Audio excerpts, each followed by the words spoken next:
آپ کراچی میں بھی دعا کہا گیا، پنجاب میں بھی کہا جا رہا ہے، اور کراچی اور پنجاب میں بھی لوگ اصل اس کی جو بحر ہے اس کے مطابق کہہ رہے ہیں. اور کراچی کو یہ اعزاز حاصل ہے کہ کراچی میں دوحے کی اصل رہنمائی کرنے والے ڈاکٹر آفتاب مستر جیسے ماہر العروض اساتذہ موجود ہیں. یعنی کہ کراچی میں دوحے کو اگر کوئی سمجھتا ہے نا، ویسے تو بہت سارے شعراء ہیں جو دوحے کو سمجھتے ہیں اور ان کو معلوم ہوتا ہے کہ یہ سرسی چند میں ہے. لیکن آپ سمجھتے ہیں آفتاب صاحب جو اس کے میرے استاد ہیں نا، یہ کتاب بھی انہی کی مرہون منت ہے. اچھا، میرے استاد ہیں، یہ کتاب انہی کے رہنمائی سے، انہی کی سکھائی ہوئی تراکیب سے، انہی کی بتائے ہوئے راستے سے.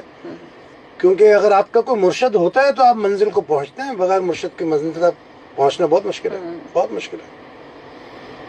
کیونکہ ماں کے پیٹ سے تو کوئی بھی سیکھ کر نہیں آتا نا، دنیا میں آ کر آپ کو استاد کا ہونا بہت ضروری ہے. اسی لیے تو استاد جو ہے وہ ماں باپ کا نعم البدل کہا گیا ہے نا.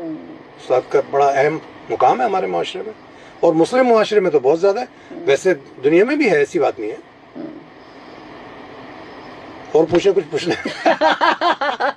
ہاں بالکل. کالر ہیں، ذرا دیکھ لیں کون ہے. ہیلو ہیلو، السلام علیکم.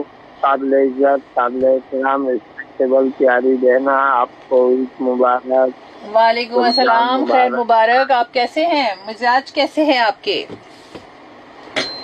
اللہ کا لاکھ لاکھ شکر ہے، اور خداوند کریم سے آپ کی اور آپ کی فیملی کی خیریت میں چاہتے ہیں. بہت شکریہ. اور مہمان گرامی، ایک قابل عزت اور قابل احترام تو آپ نے موجود کی ہے.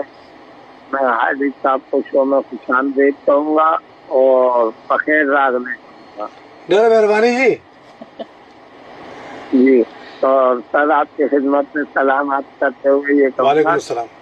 کہ آپ لوگوں کی بدولت جو ہے نا، ہمارے بچوں کو کچھ نہ کوئی تاریخ کی معلومات مل جاتی ہے. بے شک. جو آپ لوگ کتابیں لکھتے ہیں، جو آپ لوگ دنیا کی تاریخیں لکھتے ہیں، جو اصلیت لکھتے ہیں، تو اس سے یہ ہوتا ہے کہ ہم ان پڑھ لوگوں کو، اپنے بچوں کو گائیڈ کرنے میں بہت آسانی ہو جاتی ہے جب ہم لوگ انہیں ان چیزوں سے متعارف کرواتے ہیں، جس کی ہمیں اس تک رسائی جو ہے نا 88.6 ہے. آپ جو ہے وہ اپنے آپ کو ان پڑھ نہ کہیں. آپ ان پڑھوں لکھوں سے اچھے ہیں جنہیں کتاب کی قدر و منزلت کا اندازہ نہیں ہے. آپ کتاب کی اہمیت کو سمجھتے ہیں، اپنے بچوں کو کتاب کی طرف لا رہے ہیں. اس کا مطلب یہ ہے کہ آپ بہت پڑھے لکھے اور قابل احترام ہیں، کیونکہ کتاب کی محبت آج لوگوں کو نصیب نہیں ہے بھائی. نہیں، کتاب ایک اچھی چیز ہے. اور میں یہ نہیں کہ میں نے اپنے بچوں کو موبائل نہیں دیے یا کمپیوٹر نہیں، ہر چیز دی ہے، پر میں انہیں یہ کہتا ہوں کہ بیٹا ہر چیز کا ایک لمٹ ہے. یہ ٹائم اتنا ہے، یہ ٹائم اتنا ہے. اور میں اپنے بچوں سے کتاب کیسے پڑھاتا ہوں وہ بھی میں آپ کو بتاؤں. جی جی. میں اپنے بچوں کو ایک کاپی دیتا ہوں، میں کہتا ہوں کہ کتاب میں جو لکھا ہے نا، یہ آپ اس کاپی میں لکھ کے مجھے دو، اور میں جا کے نا اپنی میڈم سے پڑھواؤں کہ یہ صحیح لکھا ہے یا غلط. واہ واہ، بہت اچھی بات ہے. اس طریقے سے میں ان سے پڑھائی کرتا ہوں. بالکل خوشی کی جناب، بات یہ ہے، بہت طریقہ ہے، بہت ہی اچھی بات ہے یہ تو. اچھا، جزاک اللہ. میری کال بہت لمبی ہو جائے گی اور مجھے آپ لوگوں کی گفتگو سننی ہے. جی جی، آپ دعا کے ساتھ چاہ رہا ہوں کہ اللہ آپ کو حج و عمرے کی سعادت نصیب فرمائے. اللہ حافظ. آمین. بہت شکریہ جی جناب. یہ ہمارے جو ہے وہ ایک اور کالر ہے ہمارے ساتھ، ان کو بھی ہم دیکھ لیتے ہیں. ہیلو ہلو، السلام علیکم. وعلیکم السلام. سرکار کیا حال ہے؟ اللہ کا شکر. آپ کیسے ہیں؟ ٹھیک ٹھاک الحمدللہ. دعا. کامران علی بھٹی، کراچی. ہاں جی جی، کامران صاحب کیا کہیں گے؟ کیا حال ہے بھائی؟ اللہ کا شکر، مہربانی.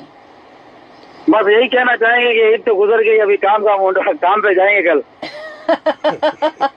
کل تو نہیں ہے، پرسوں سے کام ہے. بہت گھما، بہت کھایا، بہت پھرا، ابھی مال بھی ختم اور صبح جائیں گے انشاءاللہ تعالی کام پہ.